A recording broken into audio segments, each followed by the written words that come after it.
तर अमराठी मतांच्या ध्रुवीकरणासाठी सरकारनं राजकीय खेळी खेळलेली आहे असं मत ज्येष्ठ साहित्यिक श्रीपाद जोशी यांनी मांडलं। तर 4थी पर्यंत फक्त मातृभाषेमधून शिकवावं असा सल्ला तारा भवाळकर यांनी दिलाय। सरकार शासन पक्षाच्या परिवारातल्या तथाकथित तज्ञांची समिती नेमतं, बाकीच्यांना कटाक्षाने दूर ठेवतं।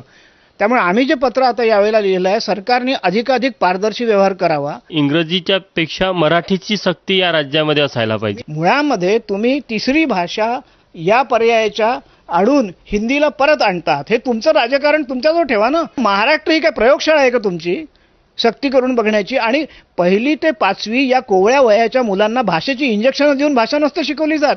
इयत्ता 4थी पर्यंत विद्यार्थ्याला मातृभाषेशिवाय दुसरी कुठलीही भाषा शाळेमध्ये शिकवली जाता उपयोगी नाही।